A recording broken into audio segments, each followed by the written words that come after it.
It's Wednesday, and you know what that means. We're back live on the Big Mountain. Welcome back to the Big Mountain for another live episode after 2 weeks without my good buddy Steve. He is back in studio. Back and better than ever. You're all rested up. Yep. You went from Florida weather, pre-snow, to 0-degree weather in Pennsylvania. It's terrible. I should have stayed in Florida another week. Well, they're getting snow down there. Yeah. Although you were in Orlando, you wouldn't have gotten snow. It still would have been cold, though. Yeah, but not -4. No, not -4. I'm sure Bill, that college football guy, has...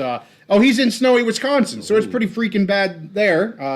Cold there. Bad accidents on I-94, he says. Yeah, so just, shut it down, Bill. Turn on the heater. Listen to it's a great night to listen to the Big Mountain Podcast Live. Big Mountain Podcast Live. Welcome, everybody. I see some of our normal dwellers here. Jerry, good to have you. And he reminds everyone to click that like button. Bam, bam, bam, bam. And we'll get more peeps in here. We've had a really good turnout the past couple of weeks. I dropped some of those episodes last week, talking Texas State, talking Pac, talking Sac State. Had a good episode the week prior to that. And but it's just not the same. You know what I'm going to really enjoy tonight? You don't have to talk the whole time? I can actually catch my breath, slow down, and enjoy some of my brewski. Okay. That's what I'm mostly excited for. Joseph Lindley's in the house. Who is it that usually tracks your progress on your beer? I don't really know. People give me a hard time, but that's okay. So, all right. So we got kind of just an open discussion more of anything tonight. We want to talk about the Natty, of course. We'll start with that. Give you our opinions. Want to hear from you guys on that. Then we're going to get into just the college football playoff in general, what we thought of the first year of a 12-team playoff, how that went.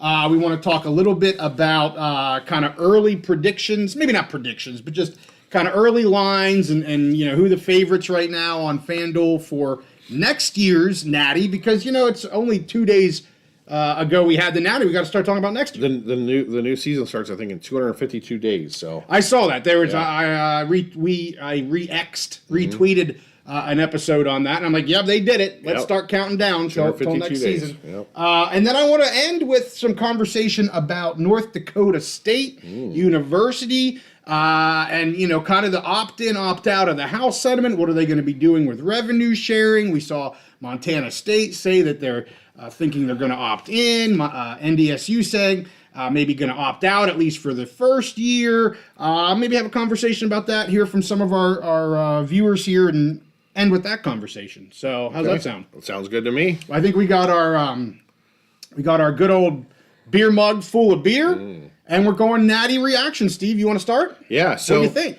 Well, I don't think either one of us were surprised. I don't think anyone's surprised. Ohio State wins the game. Notre Dame made it a little close late, but Ohio State, you could just tell they were the better team. They had just more players that are just at that 5-star elite level. Yeah. Notre Dame, they represented themselves well.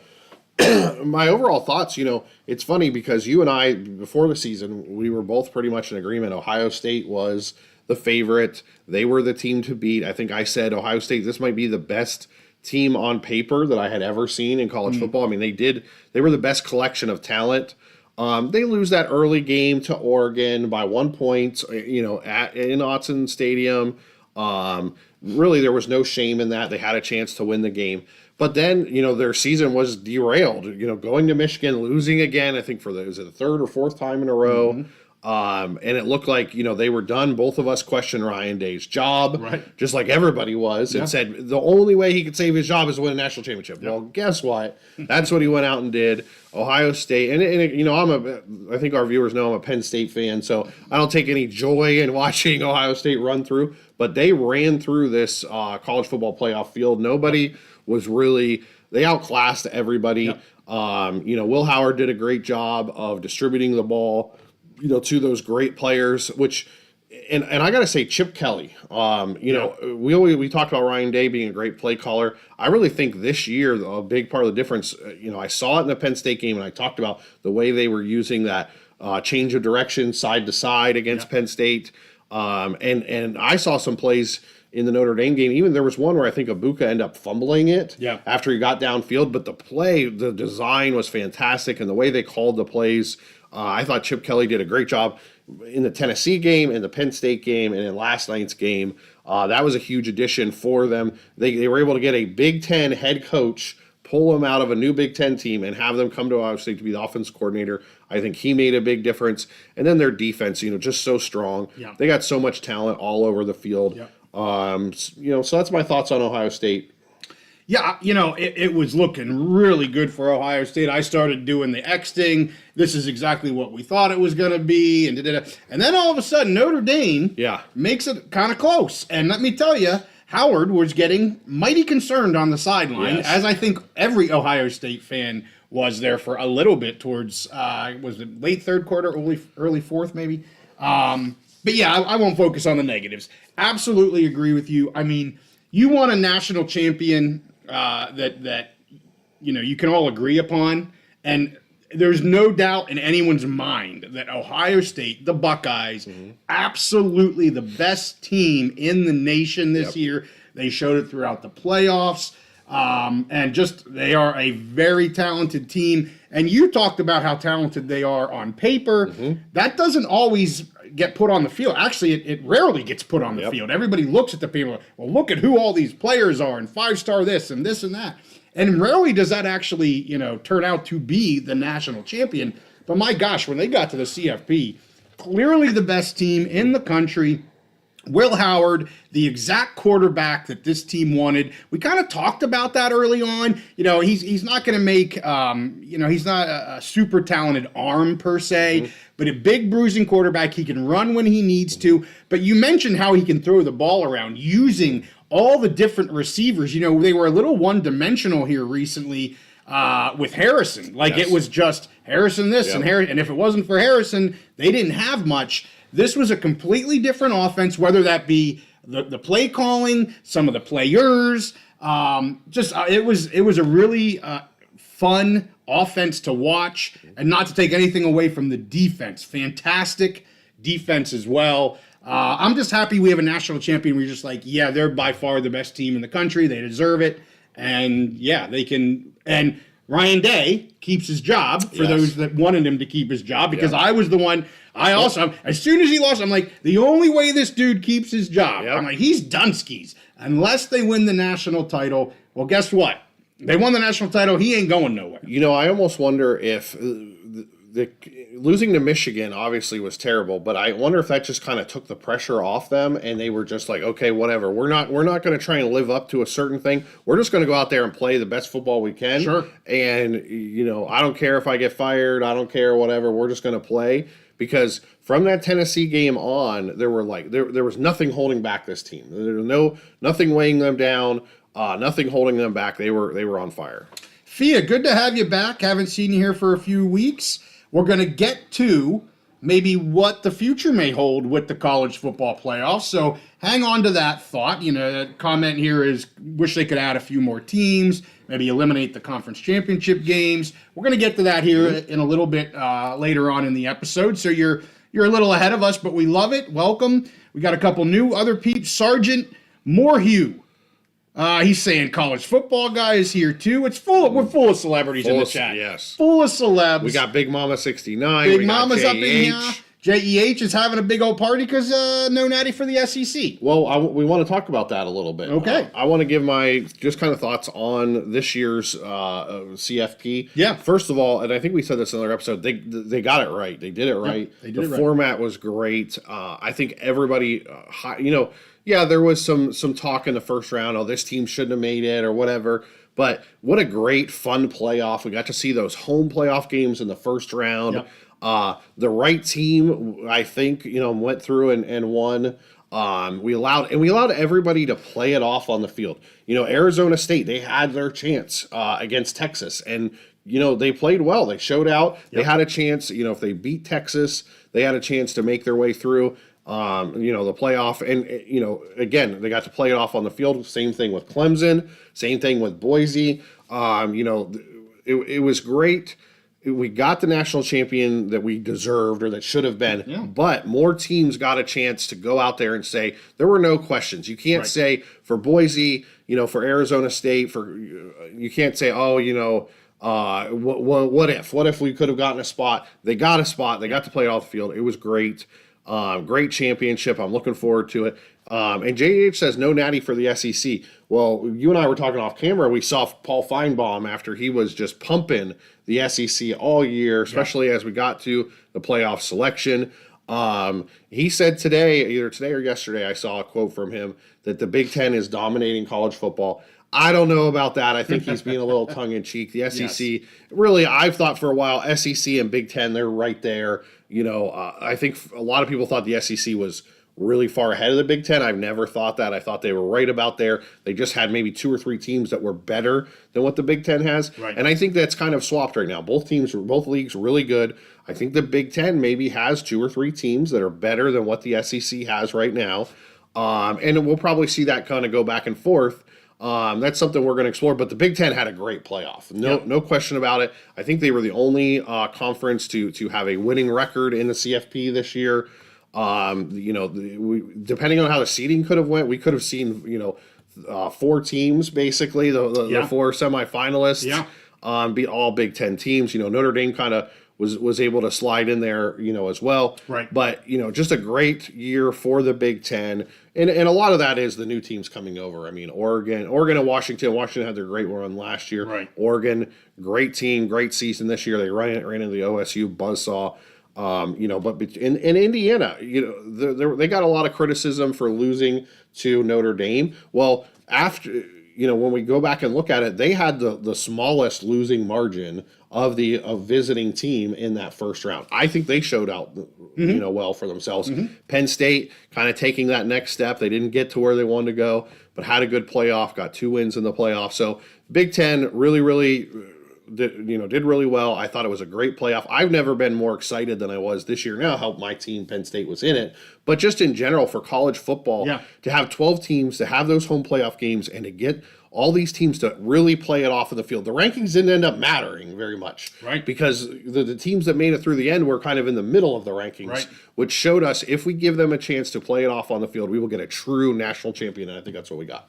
And I would echo that. In years past, OSU doesn't make the daggone CFP, right? Because it's only a 4 team. Right. They were clearly the best team in the nation this year. Right. And so in a 4-team playoff, you're leaving out the best team in the nation. Right. Okay, yes, they're a 2-loss team, barely lose to Oregon away, and then they have their slip up, the Michigan game. I understand that.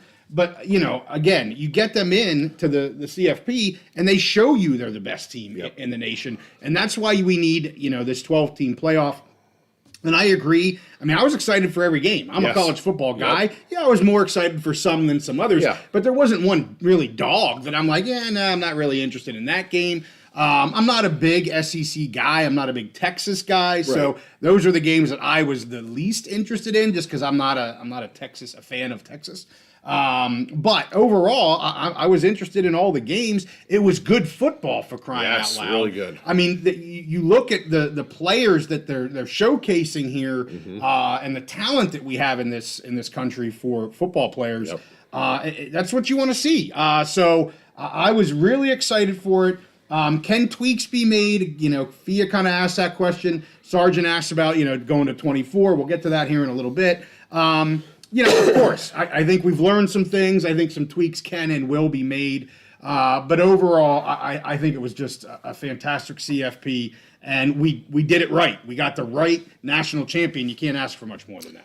Yeah, and so you mentioned tweaks that we've seen kind of in the headlines. I think there was this assumption that they were definitely going to change the seating, and there was an assumption by the talking heads, the ESPN talking heads. Oh, we're going to change the seating. The conference champions getting those auto, the top 4 spots, whatever. Right. And that may happen before next year. Yep. We'll see. It probably will happen at some point, but it's not a guarantee that it's going to happen before next year, because it takes unanimous consent to do that. And, the Big 12 commissioner came out. I think the ACC commissioner came out and said, why would we agree to do this? Right. Why would we agree to change the way that it's structured? Each conference makes more money by their teams advancing to farther rounds. So basically, they're getting nothing. If they make this change, they're gonna lose money potentially on it.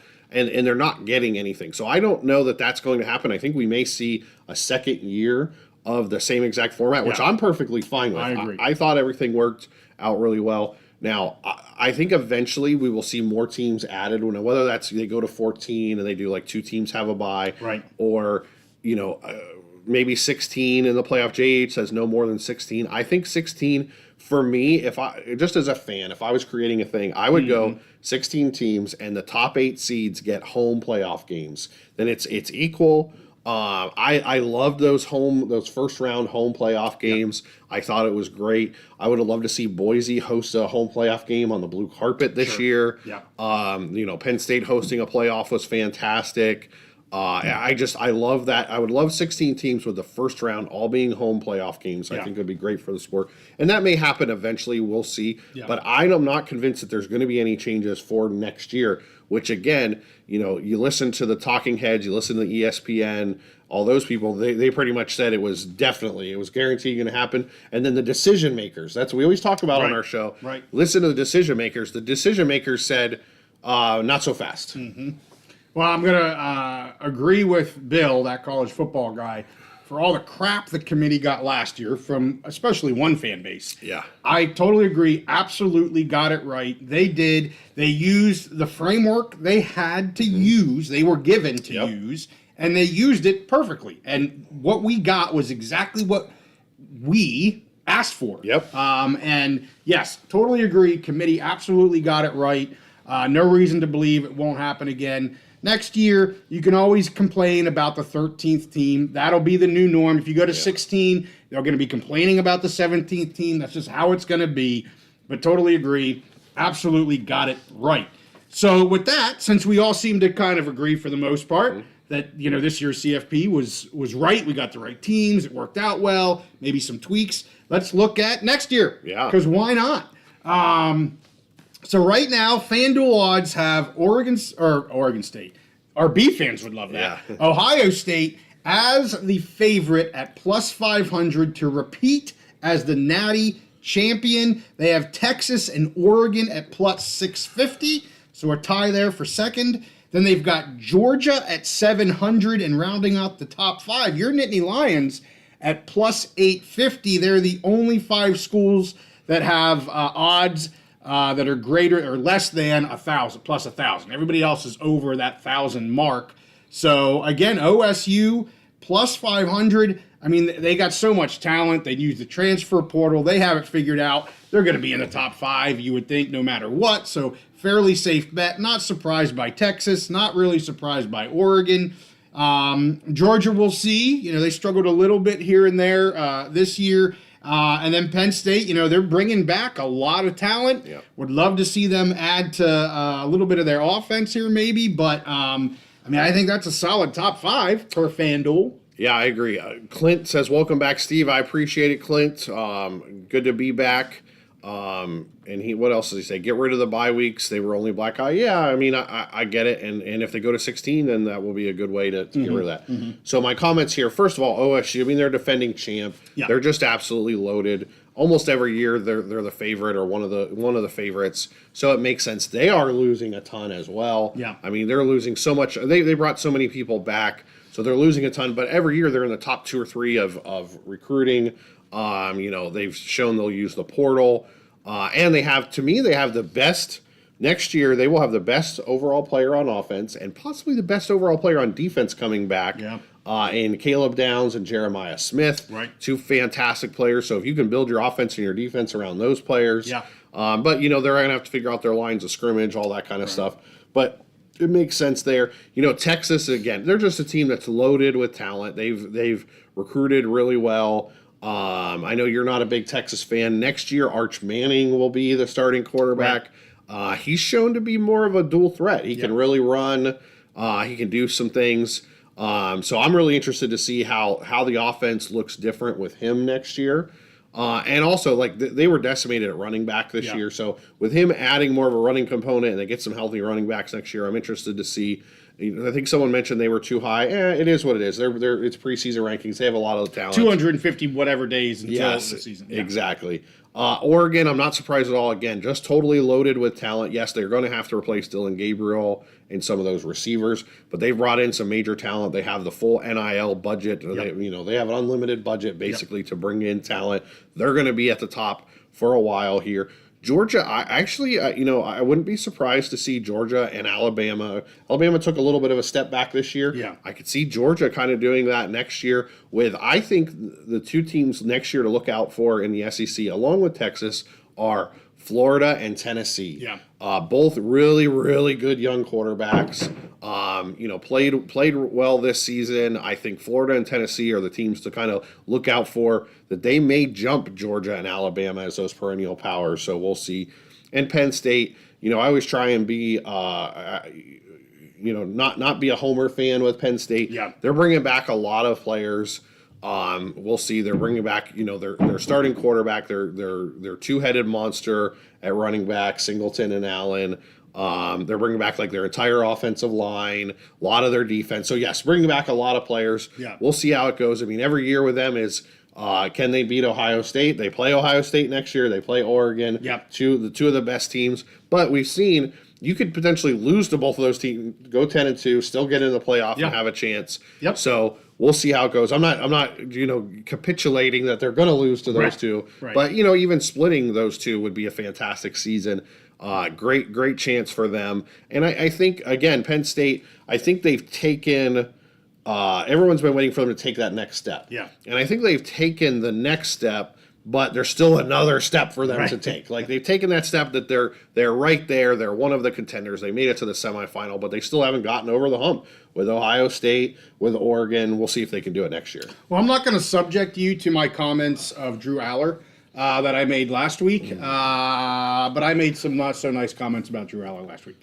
But we're gonna not go down that path this week since you're here, and I agree with Clint. It's great to have you back. Yes. So we talked Big Ten. We talked SEC in terms of who you think the kind of the top. And I agree with you on Florida. You saw how they ended the season. Yep. They looked really. I mean, they got stronger as the season went on, and they ended really strong. I'm anxious to see how that maybe parlays into next year. Let's talk real quick maybe about the ACC and the Big 12. If you have any thoughts on them, I know before we started here, we were talking a little bit of ACC, and we got Big Mama in the house. What are you thinking with ACC? Well, Big Mama's going to like this. Okay. I think Clemson absolutely rolls through the ACC next year. They won they didn't have a great season this year during the regular season, but they played well enough to get into the championship game, win the championship game. Cade Klubnik's coming back. I think he's a really, really good quarterback. And with that extra year of experience, I think he's going to do really well next year. And the thing about Clemson is they have continued. They have not had success in the portal. They don't use the portal that much, but they have continued to recruit well. Yeah. I love their high school talent. They had a lot of young talent on that team this year. They got better as the season went on. They won the ACC championship game, and I think that they're the odds-on favorite to win the ACC this coming year. With them, the situation is always, can they get back to that national championship level? A lot of people question Dabo. Obviously, they had that success. They had those great quarterbacks in the beginning of the CFP era. But in the NIL era, can they get back and compete for a national championship? I don't know that yet. Right. But I think next year they can definitely win the ACC, get a high seed, possibly a home playoff game. We'll see from there. Big 12, I think, so Colorado, losing Shador, losing Hunter, maybe losing Dion. I think the Big 12 is just so wide open and it's so hard to predict. Yeah. BYU had that great year. Arizona State, if they can run it back again this next year, I think they could play well. Kansas and Kansas State. It's just so hard to predict in the Big 12, and that's what they wanted to do. They wanted to create this wide open parity conference. Sure. And I think we'll see a lot of that next year, which it makes it fun. But again, they may not have a dominating team that comes out, so they may be on that border of, do we get into the playoff? Do we not? Do we have a low seed? Right. You may not see just a really strong team come out of the Big 12. Yeah, I would agree with you. I kind of like BYU. I mean, they really took that big step forward. of any of the teams this year from them, from the Big 12, I think I'm not sure I would put it on Arizona State. I think they're going to be a very solid team again. But I think I like the BYU team maybe a little bit better than the Arizona State team overall going into next year. We have a lot of chatter about the G5 schools. I'm not going to go down every expectation of every conference, but let's talk about G5. People asking about who do you think is going to be the G5 school into the CFP next year. Got a lot of, back and forth between Boise and UNLV. Of course, we've got some Mountain West fans because we're a Mountain West channel, and I get that. I think the Mountain West has a great shot at getting that spot, and I think it's between Boise State and UNLV. I think Boise, just a perennial power out there. You can never count them out. But UNLV, Odom started something here at this school. Yes, they've got some transfers out because of the coaching changes, but I have been almost more impressed with the transfers in at this point. Mm-hmm. Now we'll see, what this coaching change means in terms of play calling. Obviously, they lost Marion. He went to Sac State, the OC. They're losing other coaching staff and stuff. And we've talked about how important coaching is in college football, yes. But they're bringing in a lot of talented coaches that have been through it. These aren't new guys. So I'm also really high on UNLV. I would say, the winner of the Mountain West again, as a no more than a 2-loss team, I think has a fantastic shot at doing it. Of course, AAC schools always have a good shot at making that as well. But I like where the Mountain West is again next year with the top part of their conference. And I think it's overall could be a stronger conference next year than even what we saw, again, as a whole conference, than what we even saw this year. So, I'm a Mountain West guy, might be a little bit of homer in me, but I like UNLV and or Boise to get that spot. Yeah, I think it'll play out a lot very similar to this year, where I think the Mountain West, it's kind of going to be East versus West. I think again the Mountain West champion, which I agree, I think will be probably Boise and UNLV. Boise may not be as dominant this coming year as they're losing one of the best college football players of all time. Yeah.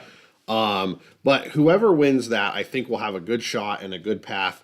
And then it's a matter of who can come out of the East, who can come out of the Sun Belt, whatever.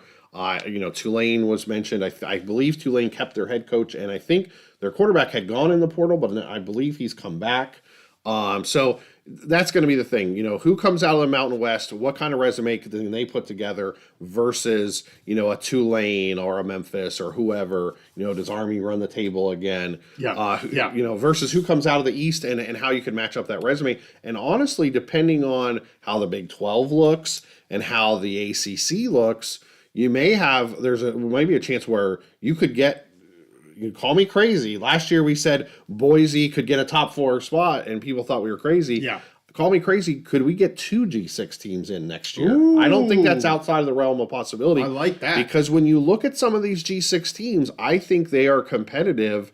Their resume could be competitive when you compare them to, let's say, a Big 12 team.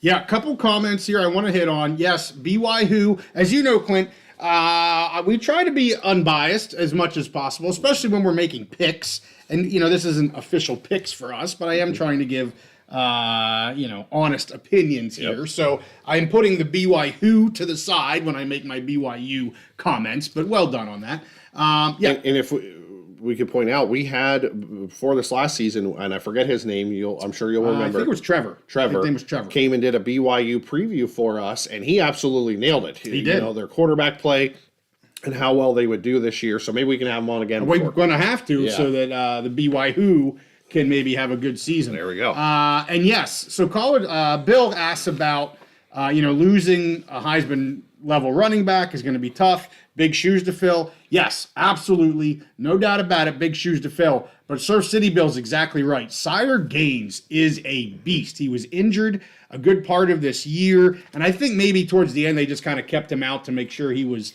not going to re-injure himself because they do need him next year. But Sire Gaines is really good. I don't want to say he's going to fill the shoes of Heisman Genti, but he's a fantastic running back. They do get Sherrod. He transferred from Fresno. I've never been a huge Sherrod fan, but that was him as kind of the lead star back. That's not what they're going to need him for at Boise. He's probably going to play second fiddle to Sire Gaines. That's a great 1-2 punch. I mean, you're taking the top quarterback from Fresno State, adding him into a really good running back room. So Surf City Bill, you know your stuff. And he would, because he's a Broncos fan. Yeah. But I am not overly concerned about the running back room, but they are losing Heisman Genty. Yeah. There's only one Heisman Genty. So, there's that to be said. And then they bring up the quarterback, Madsen, who I have been big on. I was big on him last preseason. He had the season I knew he could have. I'm so happy for him. He is a junior. He will be back. And he is Mr. Dependable, Mr. Reliable. The biggest question mark for me with Boise, offensive coordinator. Yeah. And then head coach via offensive coordinator. Yep. Cutter's out. Yep. He was there to help Danielson, and I think Danielson did a great job. But man, Cutter is the man. Yep. And they're not going to have Cutter. And again, we talk about coaches. That could be a huge loss that you don't see on the field.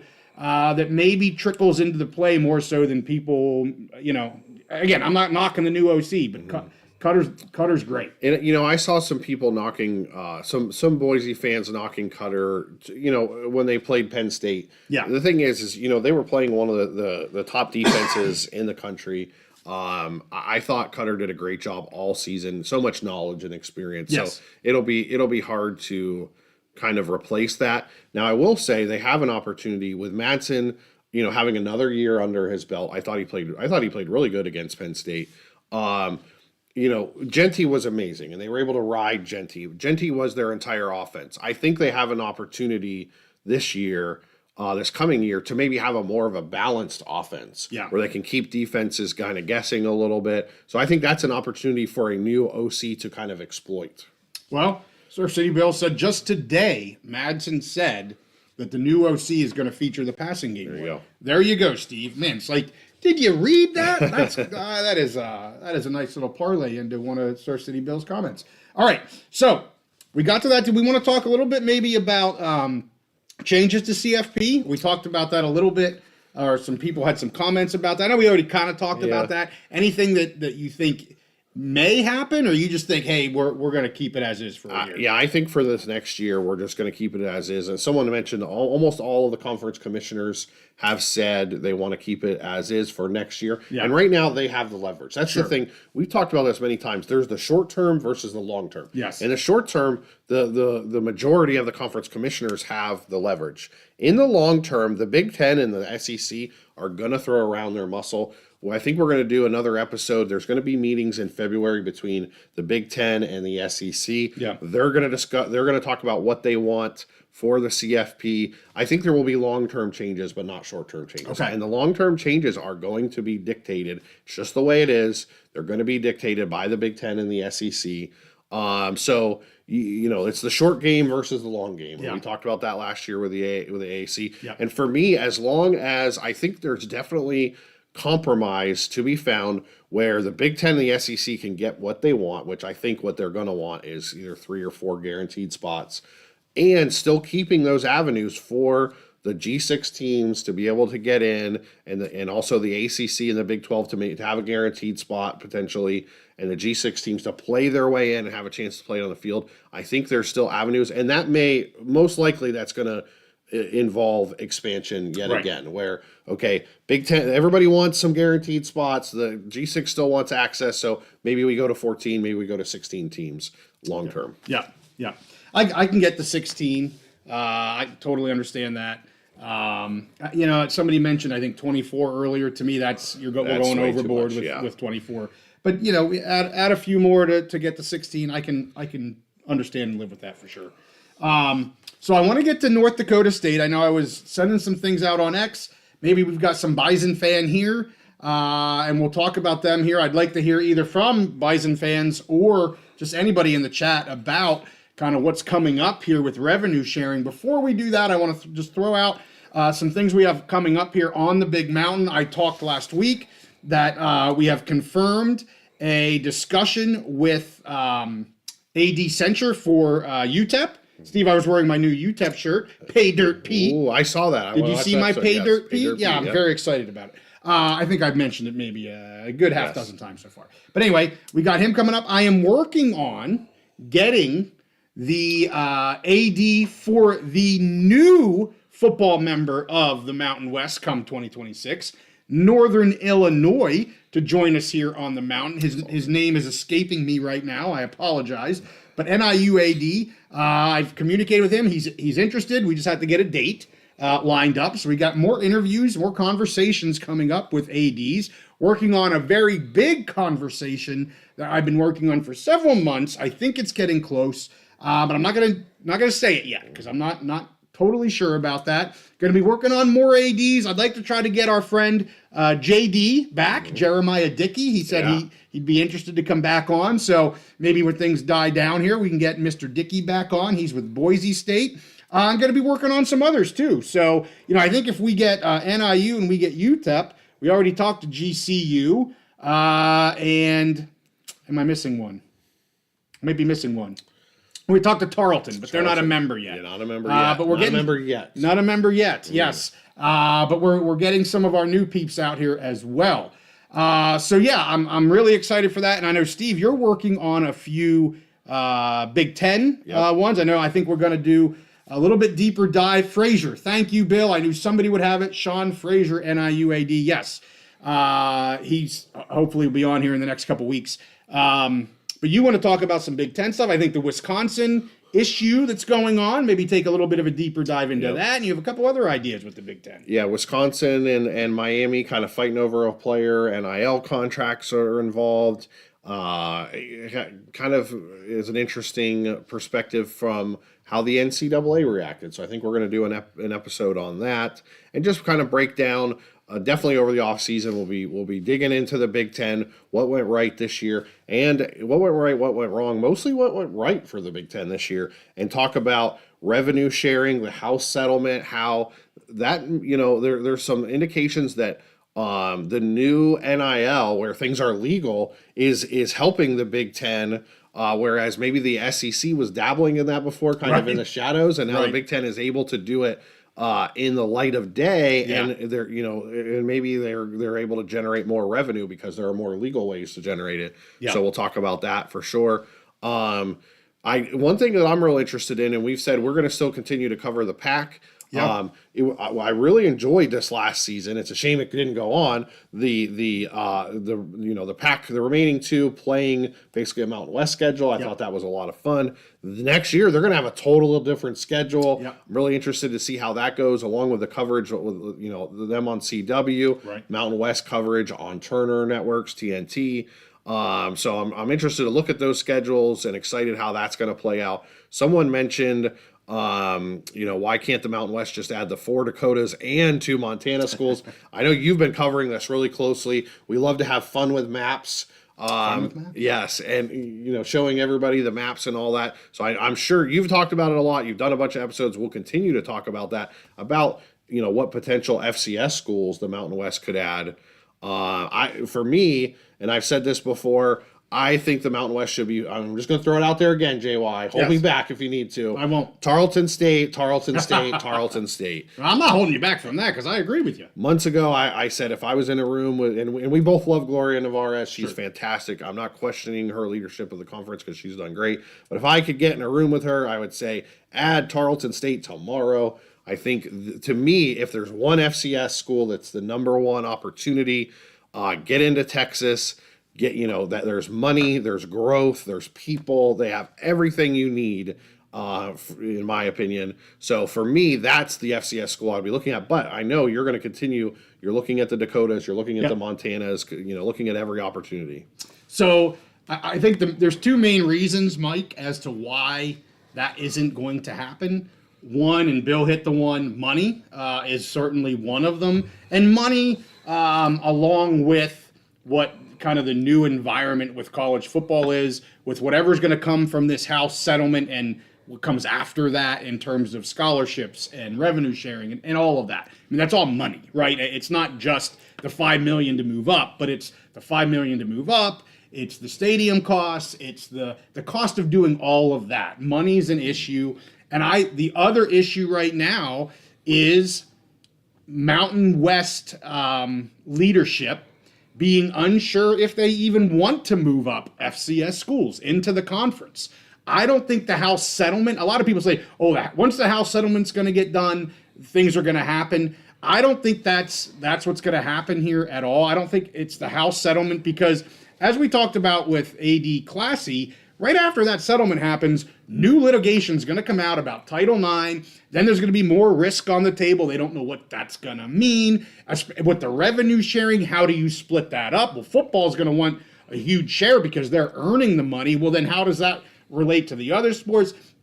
The House settlement's only going to cause more litigation and more risk and more unknown. Yep. So I have been told that it's not so much the House settlement holding any of this up. It's really about the whoa, we got a big orange thing. I'll get to that in a second. It's really about money for these schools, and it's about the heck am I saying? You got distracted. I got distracted by JEH. JEH is throwing it down there. Hold on, JEH. I'll get to you in 1 second. I promise. What was I saying? So, what is holding back? Oh, what's holding them back? The FCS schools. It's leadership. It's money for the schools to do everything associated, and it's leadership in the Mountain West. And I don't mean leadership Gloria Navarez. Mm-hmm. I mean members. Yes. Leadership wanting to take on an FCS school, and I don't know the details as to why necessarily that is, but I think there's definitely a leadership issue with bringing them on. And people need to remember, the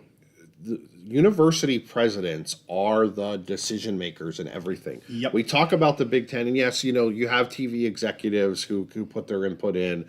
You have conference commissioners, but at the end of the day, the conference commissioners work for the university presidents. They are the decision makers. You're not going to add a team to the Big Ten just because the TV execs want it, right, unless the Big Ten presidents agree. You're not going to add a team to the Mountain West just because maybe Gloria wants to add them or Mountain West fans want to see them playing, unless the university presidents are on board. They are the decision makers. Yep. And they're not just running a football conference, they are running universities. Yes. Hugely important, many times state public universities. Yes. And so they have a whole bunch of different considerations. And again, I always like to go back to interviews we have, because you hear some of this from our AD friends and those we have on. And that was actually one of the points that came out of AD Classy's discussion. Was he almost started with our conversation with the fact that they need to bring students in, the enrollment side of things. Yes. That's what he's clearly hearing from the president. How can we use athletics and our stadium and our football team and our to bring in enrollment? That's what he started with in our conversation. One of the things, that's what the D1 Ticker put on their write-up, because that's what these ADs are being told by their boss, which is their president, and the boss's boss, which could be trustees or regents or whoever it is. So, and you and I have been talking about this since we started our show. Yeah. Enrollment cliff. A lot of university presidents across the country are worried about the enrollment cliff. We got to get to JDH. I got to get to JDH. Yes. I know. I apologize. A $10 super chat, number 5. It's a number 5. Ooh, I love it. I love your idea. AD for Texas State. I have not reached out. I can absolutely do that, and I absolutely will do that. I am going to reach out to the athletic director or director of athletics, vice president of whatever. They all have different kind of titles. AD for Texas State. I will do it for you, JEH, and I will let you know if we get any interest from him. I did want to mention, so I told you the two that we are hopefully going to be having on. And if you guys have any, topics or questions, especially with NIU. So NIU, they're coming in as a football-only member. Sean Frazier has talked about, in his mind, that's kind of going to be the new motto. He talked about how Navy and Army has done that. He thinks it's really worked out for them. I certainly want to hear more from him on that. Why does he think that's the case? Why does he think that's the model that he wants to use? So if you guys have anything you would like to hear, Steve and I craft our questions. Of course, we try to be very respectful of our guests. But if there's any questions that you guys would like to hear, just let us know in the live chat, or you can put them in the comment section to this. Give us some ideas. We'd be happy to take questions from our mountain dwellers to our ADs, both for the UTEP censure and for AD Frazier. So yeah, just let us know. So I want to go back to Texas State a little bit more. Texas State. So That was my big drop last week. from what I remember, Okay. they were an early target of the Mountain West expansion. Yes. We discussed that. One of the first. and that didn't play out. Yeah. And now it seems, from what you've been saying, a lot of people have been saying they are a major target of the pack. Yeah. And to me, it makes all perfect sense. And I want to talk about the state of Texas. I like to go back and talk about the things that Like a map? Yes, like a map. And so we brought out a map months ago Yeah. showing where the population centers are, where the Yeah. people live. Like right now, a snapshot in time, and obviously Texas. And so for me, for both the Mountain West and the Pac, they're running on, I think, parallel tracks. They both of them, they need to get into the state of Texas, in my opinion. That is a state that is growing. There's money there. There's population, and there is a lot of interest. Yeah. So for the Mountain West, we've been talking about Tarleton State. To me, that's their number one target, or should be their number one target if they're going to consider FCS schools. And for the Pac, I think Texas State makes a huge amount of sense. Yep. And beyond, and maybe we'll come up with a new map. I'm going to do a little bit of research because we looked at current population, but when you look at population trends, states that are losing population, California is a state that's losing population. Texas is a state who's gaining population. So in order to keep up with those demographics and that change going into the future, because for the Pac of the Mountain West, they're having litigation. They're fighting over what's happening this year, what's happening next year. But really, they need to ensure their survival into the future. Right. Where are those growth opportunities? And Right. to me, Texas. So I love that the Pac is looking at Texas State. I hope and pray the Mountain West is looking at Tarleton State. And to me, those are two big focus areas. Central time zone, growing population, money. They got everything. So Texas State to the Pac, Tarleton State to the Mountain West. Let's do it. Lock it up. Lock it up. And as I said last week, negotiations are ongoing with Texas State and the Pac. Does not mean that they have an invite on the table. Does mean there is interest from both parties. Take that for what it's worth.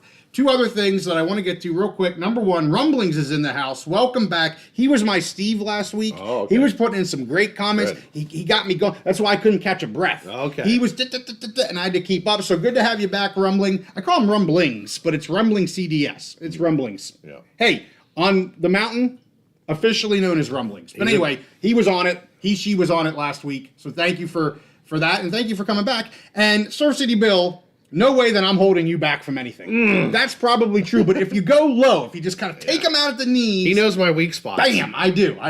We grew up. Okay, let's move on. Right. All right. Now that let's get caught up here real quick, Steve. Okay. Our genetics is back in the chat here. Let's see. Let me go. I scrolled down too fast.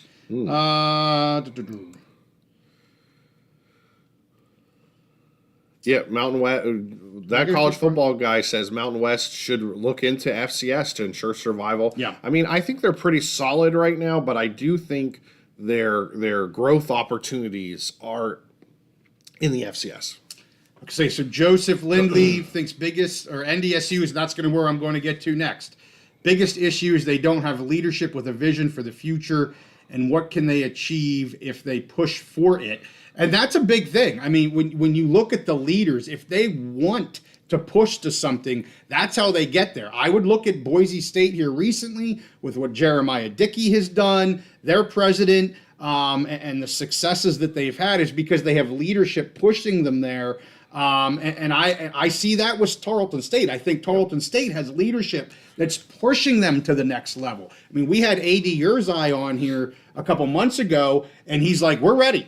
We just need an invite. Yeah. I mean, he literally told us they just need an invite. The leadership wants it. They're ready to make the decision. They're ready to go. And I agree, Joseph. I'm not sure if North Dakota State is to that level yet. I'm not saying that they wouldn't go there. The AD says, yes, we want to play at the highest level available, which is kind of just the scripted answer that you're going to say. But I think you hit the nail on the head there, Joseph. And I'm not knocking the leadership at that university. They take orders from trustees and the AD takes it from the president and all that kind of stuff. So I'm not knocking what their vision is. And Lord knows we're talking about football. They have a whole university that they have to run.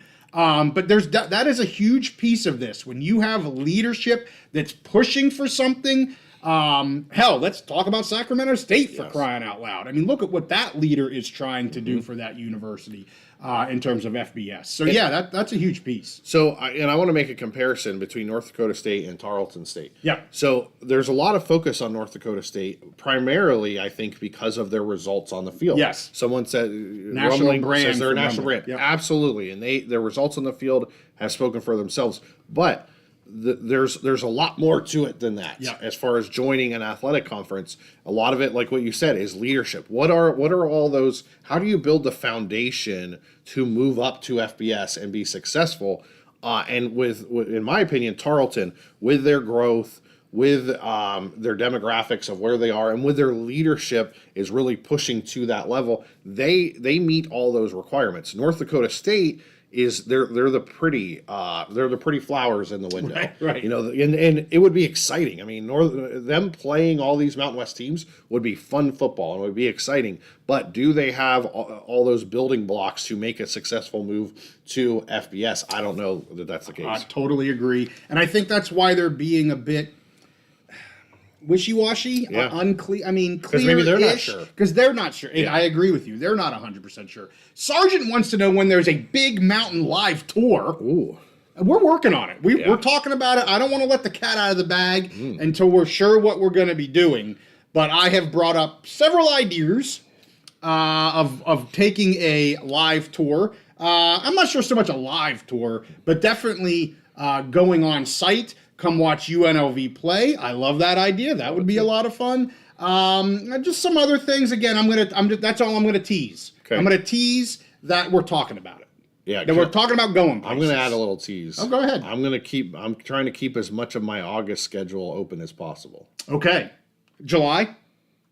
Yeah, July, August, somewhere in there. Okay. July. Well, the one thing is August. Yeah. The other thing is July of what I'm thinking. Okay. That's no more teasing. Okay.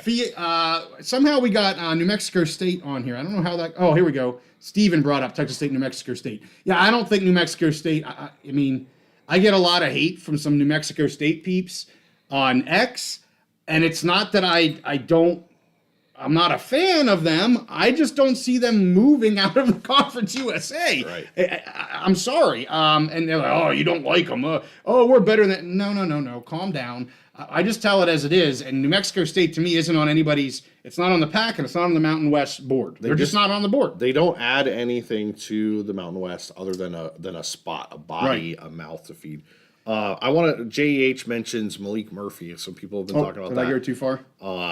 The Beavs, that Malik Murphy, who started at Texas, highly recruited player at Texas, lost the starting job to Quinn Ewers, transferred to Duke. I thought played really well at Duke this year. The Beavs stepped up, and they had a bunch of injuries this last year, so we'll see what they look like this next year. But one of the most important positions to lock down in college is the quarterback position. I don't know if Malik Murphy's going to be like a Heisman Trophy contender. But I think he could be really good there. I think that's a great way for them to lock up that position. I mean, they Cam Ward had left. What's the guy's name that went to Michigan State? They lost him. Aidan Childs, yeah. So they had a major hole there, and I think Malik Murphy, I think that was a great move for them to lock up that position. I think he'll be very good, very consistent. Now, we'll see what are they going to be able to build around him. So I said it last week. Rumblings brings up that the Texas State was in talks with the AAC, the Mountain West, and the PAC early on. Mm-hmm. We know that they've turned down or not interested in the Mountain West. So potentially the PAC and the AAC still on the table. I think the PAC is likely to be what's going to happen here. But I said it last week. They're the winner in all this. They've got and Rumblings is the one that helped me out because I originally had said I think they have 3 people that want them, and then he's like, "What about the ACC?" I'm like, "Yeah, okay, no, you're right. That's 4. The Sun Belt would love to keep them. The Mountain West asked. The PAC is asking. The AAC is likely to ask. I mean, the world is their oyster, and they're going to wait and see what best suits them. And I don't think the Sun Belt's going to be keeping Texas State here for very long. I think they will be moving. And we've seen that pattern. The Texas schools are are targets because of a lot of the things we've talked about. He then asked, if Texas State joins the pack, could Sam Houston reconsider the Mountain West? I would never take anything off the table. I would say at this point that it's unlikely. They've already turned them down once. And I don't think that would happen. And the vibe we got from Sam Houston before was, we're not ready to do it now. We just made this move. We're still trying to figure out things. So could it happen in the future? I think is definitely a possibility. Justin in the house giving us a super chat again. Why doesn't he get a number? Because he did it last week. He should have a number on the side. Or maybe it left already. Maybe I wasn't quick enough. But anyway, Wyoming will be bowl eligible next season. That's not a question. That's a statement. He's making a statement. I agree. I think with Anderson at quarterback, I think honestly, if he played all year, not a hate on Svoboda, but if he was the quarterback all season, I think they're 6-6, and I think they're bowl eligible this past year. So Whaley's going to be back. He's healthy. I'm with you, Justin. I see a 6-6 season, bowl eligible season, as the floor. To be honest with you, I would hope it's better than that. I think definitely that they're in that they can fight for that 6 or 7 wins. I don't know if they're going to be back to.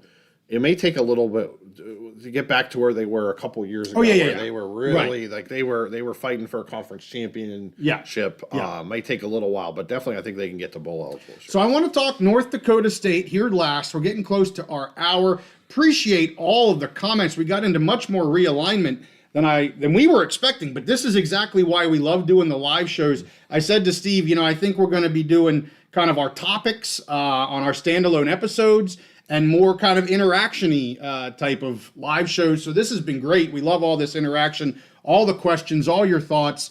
So I want to get to North Dakota State here last. Love to hear your guys' comments.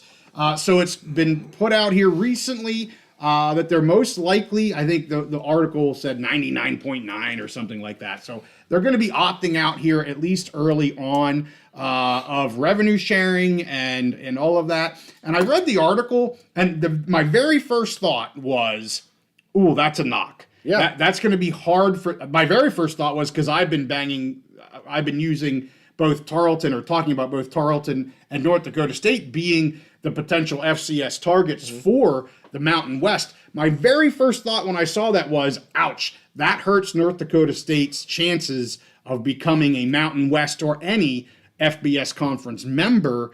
That was my very first thought. Then I read the article, and when I got to understand their thoughts behind it, at least for this first year, it did make a little bit more sense. I still think that kind of initial hit is ooh, that's not a good look.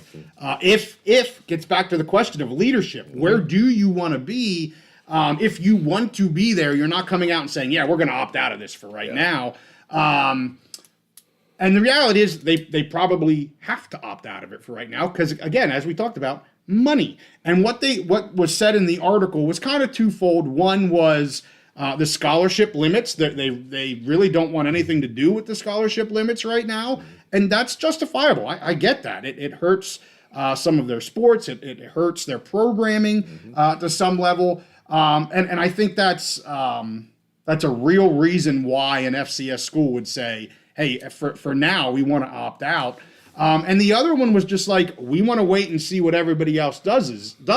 And again, as an FCS school, we're not talking about Penn State. We're not talking about a power program. Hell, we're not talking about a G6 program. We're talking about an FCS program. I think it's fair to say, hey, we want to wait and see what happens. It's a risk tolerance thing. And I said that on X that, I think they're looking at this like, we don't want to be kind of the first guy out of the gate and then nobody else follows us. Let's let somebody else kind of stick their neck out. We'll see what happens. So for those two reasons, I can understand it, but I still think, it doesn't send a great look if you really are wanting an FBS invite. That's not what you want your headline to be. So I don't know. I'm kind of back and forth. I'd like to hear what you have to say. I'd like to hear what maybe some of our commenters and dwellers have to say. I think two things can be true at the same time. Okay. I think that move is the best move for North Dakota State. Sure. For the finances of their current athletic department, how they're running things. And it's also a sign that they're not really pressing or chomping at the bit to move up to FBS, Sure. which is okay. Right. Like they're doing what's best for them. They're successful. They're running their university well. They're running their athletic department well. Not everybody has to move up to FBS. Right. So I think both of those things can be true.